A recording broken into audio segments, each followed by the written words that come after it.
आप अपने मोबाइल या लैपटॉप में यूट्यूब के सर्च बार पर जाएंगे। वहां लिखेंगे एक्सरसाइज 3.3 क्लास 12 डेयर मैथ। तो आप अपनी मतलूबा वीडियो पर पहुंच जाएंगे। शुक्रिया।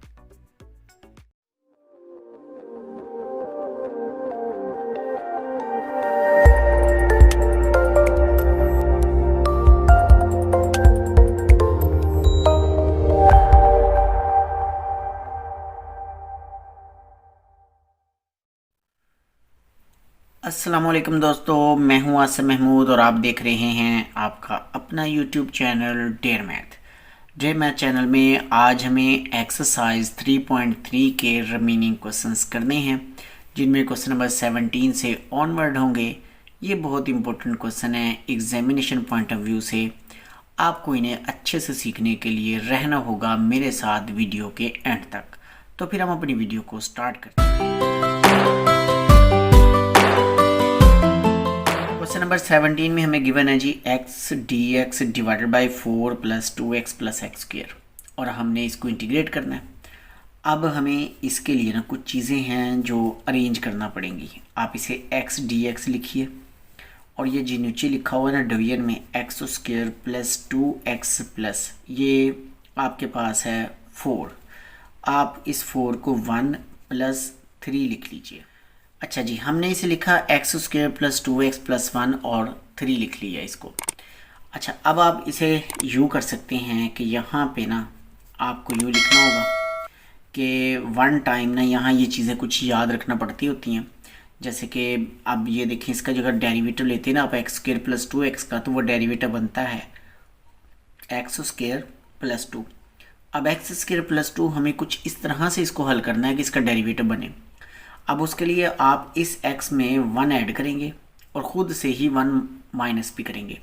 तो फिर आपका क्वेश्चन ये यू बनेगा 1x प्लस 1 माइनस 1, और डिवीजन में आप इसे लिखिए एक्स स्क्वेयर प्लस 2x, और अभी इसको ना प्लस 4 ही लिख लें। ये जो 3 प्लस 1 है अभी आप इसको 4 ही लिख लें, क्योंकि आगे हम इसको फिर चेंज कर लेंगे। चेंज करना तो है लेकिन हम फिर नेक्स्ट स्टेप में कर लेते हैं। अच्छा, अब आप इसे यू कीजिए कि ये जो x प्लस 1 है ना, इसे लिखें, और ये वाला जो एक्स स्क्वेयर प्लस 2x और प्लस 4 है, इसके नीचे लिखिए साथ में dx, और इसी तरह माइनस, क्योंकि ये माइनस है और ये 1, और ये डिवीजन में ये यहाँ पे लिख लीजिए 1 by x square plus 2x plus 4, और साथ में dx हो जाएगा। अच्छा, ये हमने इसलिए ऐसा किया कि अब देखें कि इसका डेरिवेटिव ऊपर बनाया जा सकता है। अगर हम 2 से डिवाइड और मल्टीप्लाई कर देना तो इस नीचे वाले फंक्शन का ऊपर डेरिवेटिव बन जाता है। मतलब आप इसको 2 पे डिवाइड कीजिए, वो ये बन गया। 2 से मल्टीप्लाई कीजिए तो बन गया 2x प्लस 2। डिवीजन में हमारे पास है x square plus 2x plus 4 और dx माइनस, और अब हम इसे लिखेंगे 1 by x square plus 2x plus 1 और प्लस इसको 3 कर लीजिए। अब हम इसको चेंज करेंगे, वहाँ ऊपर चेंज करने की ज़रूरत नहीं थी, तो यहाँ हमने इसको चेंज कर लेना है। अब आप देखें इस नीचे वाले फंक्शन का ऊपर डेरिवेटिव बन चुका है, तो आप इसे यूँ लिख लीजिए, क्योंकि नीचे वाले फंक्शन का जो ऊपर डेरिवेटिव होता है तो लॉग लिखा जाता है जी। Log X square 2x plus 4 बन जाएगा, माइनस इसे हम ना फिर यूँ लिख सकते हैं कि 1 बाय ये सारे का सारा, इसे लिखेंगे x प्लस 1 होल स्क्वेयर, और इसे हम लिखेंगे स्क्वायर रूट 3 और इसका स्क्वायर, और साथ में लिख दिया जाएगा dx। अब ये बन गया 1 बाय ए स्क्वायर प्लस एक्स स्क्वायर। जब 1 बाय ए स्क्वायर प्लस एक्स स्क्वायर होता है तो मैं x की जगह पर a टेन थीटा पुट करते हैं। अब हमने इसको हल करना है ना, आप इसे नाम दीजिए 1 का, और इसको नाम दे दीजिए i का। i का नाम दे के ना हम इसको हल कर लेते हैं। मतलब मैं इसे लिख लूँगा 1 बाय, क्योंकि ये फिर हमें ना बार बार दोबारा नहीं लिखना पड़ेगा, 1 x plus 1 whole square plus आप इसे स्क्वायर रूट 3 और होल स्क्वायर लिख दीजिए। अब आप इसे पुट कर सकते हैं कि x equal to x plus 1 आएगा। अब x की जगह आएगा x प्लस 1 equal to square root 3 tan theta. आप डेरिवेटिव लीजिए, dx होगा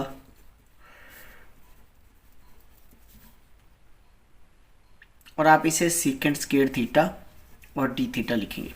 लो जी, ये तो हो गई इसकी पुटिंग। अच्छा, अब हम ना इसे चलें एक स्टेप और हम यहाँ पे लिख सकते हैं कि हम इसे लिखेंगे, यहाँ डी एक्स भी आना है अभी। अच्छा, इस x प्लस 1 की जगह हमें लिखना होगा 1/√3 टेन थीटा इसका होल स्क्वायर, और फिर लिखेंगे प्लस √3 और इसका स्क्वायर। और ये जो dx ना, इस dx की जगह आपको ये लिखना है √3 लिखना है, सीकेंड स्क्वायर थीटा लिखना है और आपको डी थीटा लिखना है। ये हो गई जी पुटिंग।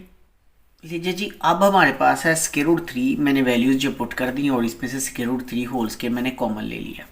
अब एक √3 कट जाएगा और 1/√3 बाहर बच जाएगा। यहाँ आपके पास है सीकेंड स्क्वायर थीटा डी थीटा, और डिवीजन में ये जो टेन स्क्वायर प्लस 1 होता है ये भी सीकेंड स्क्वायर थीटा के बराबर होता है।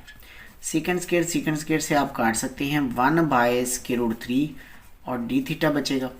और जो डी थीटा होता है ना, डी थीटा की इंटीग्रेशन थीटा होती है, आप उसे प्लस सी लिखते हैं। अब थीटा आपको कहाँ से चाहिए? थीटा की वैल्यू चाहिए आपको, ये देखें जी प्रीवियस पेज है हमारा, हमने ये लिखा हुआ था x प्लस 1 इक्वल टू √3। ये √3 इधर लाइए, टेन इधर लाइए, तो बनेगा 1/√3 टेन इनवर्स x प्लस 1/√3 और प्लस सी लिखेंगे। अभी ये कंप्लीट आंसर नहीं है, ये जो आंसर निकला ना, ये तो हमने वो जो आई जिसको कहा था ये वो है। अब आप इस आई को उठाइए और 1 में पुट कीजिए। उसके लिए हम लिखेंगे फ्रॉम 1, और मैं आपको बता देता हूँ कि 1 क्या है। 1 के लिए आप इस पेज पे दोबारा देखिए, ये आपकी सारी इक्वेशन 1 थी। अब इसे हमने अलग से हल किया, ये जो हल किया ना हमने, इसको सॉल्व किया। इसको सॉल्व करने के बाद ये वैल्यू निकाली, इसका आंसर आ गया। अब हमने इसमें पुट कर देना है, तो मैंने सिर्फ फ्रॉम 1 लिखा, और पहले जो हमारे पास आंसर था वो था 1/2 log x² plus 2x plus 4 था, और माइनस आ जाएगा ये वाला 1/√3, ये टेन इनवर्स x प्लस 1/√3 और प्लस सी होगा। तो जनाब ये है इसका कंप्लीट आंसर। ठीक हो गया जी, हम इसे आंसर लिख देते हैं ए ऐसे। एक और इम्पोर्टेंट क्वेश्चन जिसे आप अच्छे से सीखते हैं तो आप बहुत अच्छा स्कोर करने वाले हैं एग्ज़ाम में। हमें इसे क्या करना होगा, ये देखें यहाँ पे ना x की पावर 4 दे दी है। पिछले क्वेश्चन में ऐसा नहीं था, वो स्क्वायर गिवन था, उसकी वजह से मेथड उसका चेंज हुआ, लेकिन यहाँ x की पावर 4 आ चुकी है। 4 आ गई है तो आप इसे कैसे सॉल्व करेंगे? ऊपर x और dx भी है, तो हमें ना पहले इसको सबसे पहले थोड़ा सिंपल कर लेते हैं, मतलब x dx और डिवाइडेड बाय, इसे आप लिख सकते हैं x⁴ 2x² प्लस 1 और प्लस आप कर दीजिए 4। इस 5 को ना मैंने 1 + 4 लिख लिया। अब हम इसे यूँ लिख सकते हैं, आप देखें x dx डिवाइडेड बाय यहाँ से लेके यहाँ तक 1 तक का जो है वो बनेगा x² प्लस 1 का होल स्क्वायर, और ये जो 4 है इसे हम 2² बना लेंगे। अब आप ना यहाँ पुट कर सकते हैं, पुटिंग की जाएगी कि जो y है ना वो होगा x² प्लस 1 के बराबर। आप इसका डिफरेंशियल लीजिए, dy बनेगा 2x और dx कांस्टेंट का 0 करेंगे, ये 2 आपको इधर लाना होगा, तो dy/2 की वैल्यू बन जाएगी x और dx बनेगी। तो आप इस x dx की जगह dy/2 लगा देंगे, और x के प्लस 1 की जगह पे आप y पुट करेंगे, तो आपका क्वेश्चन यू बन जाएगा dy/2 डिवाइडेड बाय y² और प्लस आपके पास होगा 2²। ये जो dy/2 है ना माय डियर, आप इसे कॉमन निकाल लीजिए। आपने इसे कॉमन निकाला, dy बना, और अब आप इसे लिखिए y² प्लस 2²। अब देखिए ये x² प्लस a² की फॉर्म बनी हुई है, तो हम इसकी जगह पर पुट किया करते हैं y = a tan थीटा।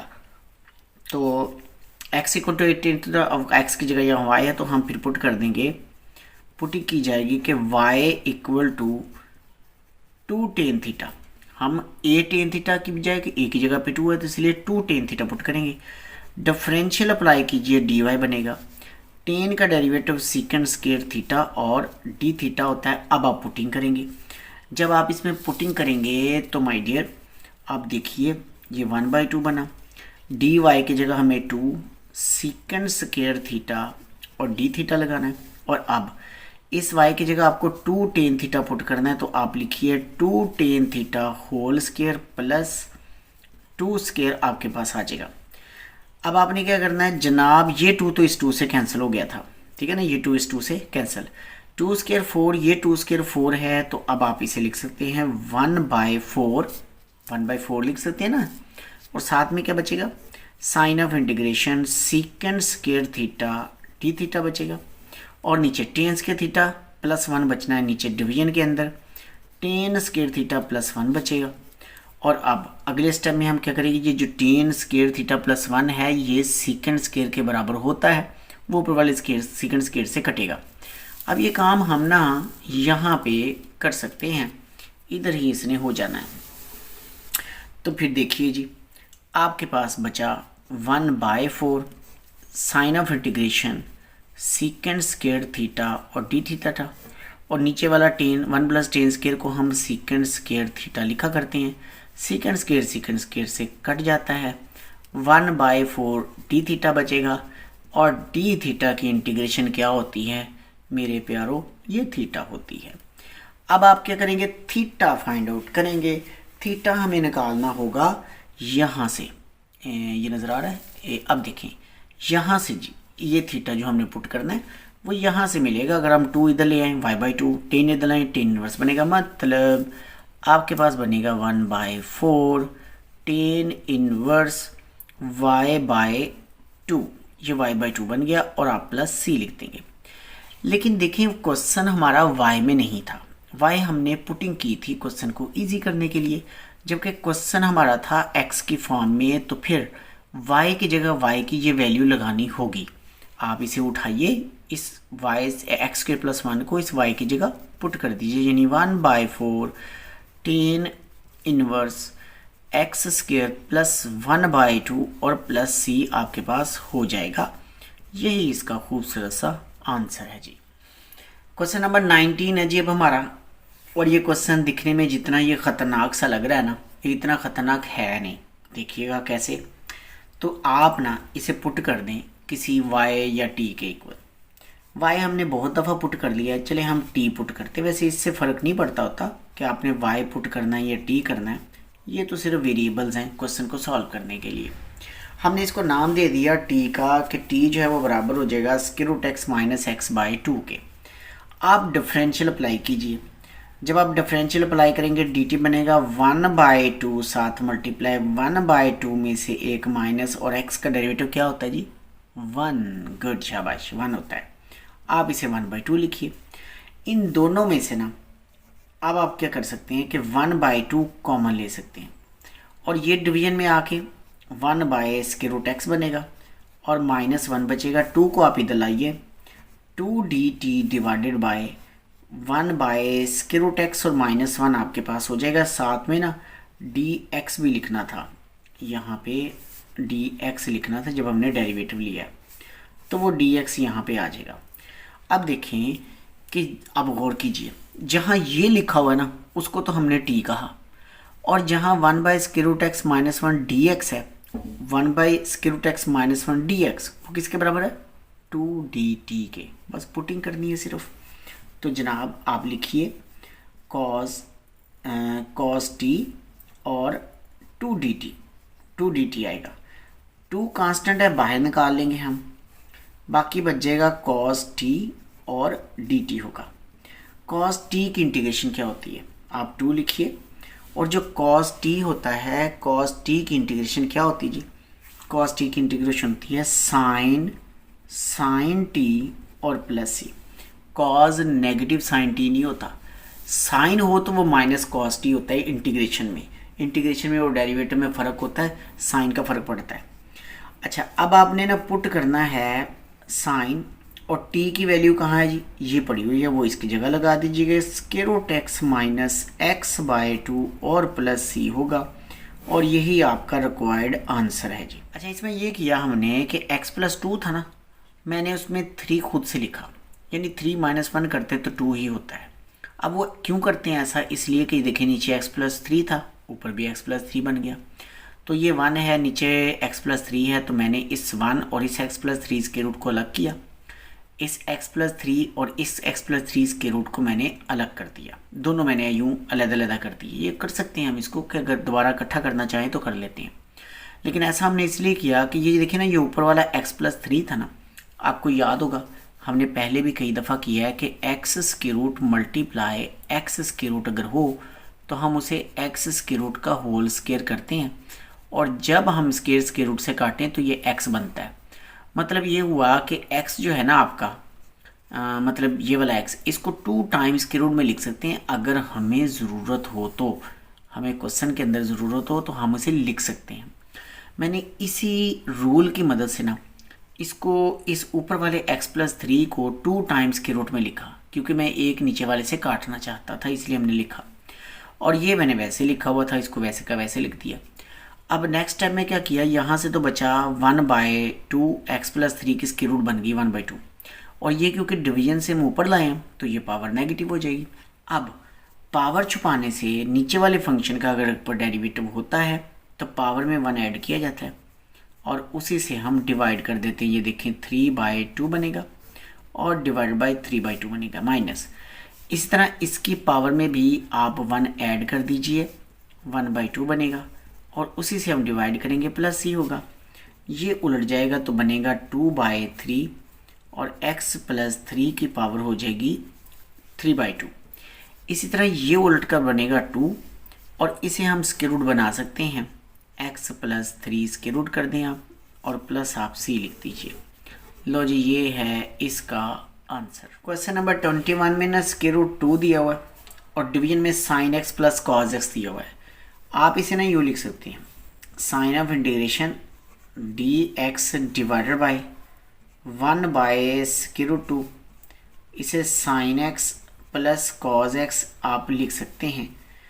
अच्छा, अब ये जो 1/2 है ना, 1/2, इसको इन दोनों के साथ मल्टीप्लाई कर देंगे। हम दोनों से मल्टीप्लाई करेंगे ना, तो फिर साथ में एक और चीज़ का ख्याल भी रखना है कि आप cos को पहले लिख लें, साइन को बाद में लिखते हैं, तो क्योंकि इससे क्वेश्चन की तरतीब रहती है, इसलिए मैं लिख रहा हूँ ऐसा। आप 1/√2 cos पहले कर दीजिए, प्लस 1/√2 और साइन आप बाद में कर दीजिए। अब ये जो 1/√2 है ना माय डियर, ये cos 45 डिग्री के बराबर भी होता है और साइन 45 डिग्री के बराबर भी होता है।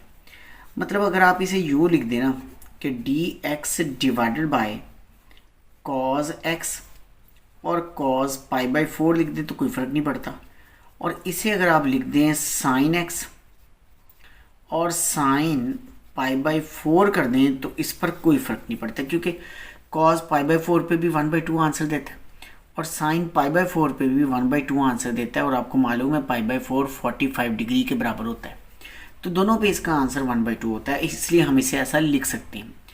अब सवाल ये है कि हमने इसको ऐसा क्यों लिखा, उसकी रीज़न आपको यहाँ मालूम होगी। आप लिखेंगे dx divided by cos x, ये दोनों cos होते हैं, दोनों साइन होते हैं, जब दोनों cos दोनों साइन इकट्ठे हो तो हम उसे लिखते हैं cos अल्फ़ा प्लस बीटा लिख देते हैं। ये प्लस में है तो आप इसे माइनस लिखेंगे, cos अल्फ़ा माइनस बीटा। अब 1/cos बनता है, तो माय डियर 1/cos किसके बराबर होता है, सेकंड के, सेकंड x माइनस π/4 और dx होगा। अब सेकंड का डेरिवेटिव क्या होता है, सेकंड की इंटीग्रेशन, चलिए मैं आपको लिख के बता देता हूँ कि सेकंड x dx जो होता है वो बराबर होता है log second x plus tan x के बराबर होता है, और प्लस c लिखते हैं इसको, ये होता है log second x tan x के बराबर। तो इसका मतलब ये हुआ कि आप इसको, ये जो आपका log है ना, ये जो log वाला है, ये सेकंड x माइनस π/4, इसे लिख सकते हैं log सेकंड x माइनस π/4, और फिर आप लिखेंगे प्लस tan x माइनस π/4, और ये ब्रैकेट चलें आप इसकी दूसरी लगा दें और प्लस आप c लिख दें, तो ये इसका आंसर होगा जी। तो माय डियर, ये थी हमारी आज की वीडियो। मिलेंगे हम नेक्स्ट वीडियो में, तब तक के लिए अल्लाह हाफिज़। अल्लाह ताला हम सब का हामी नासिर हो।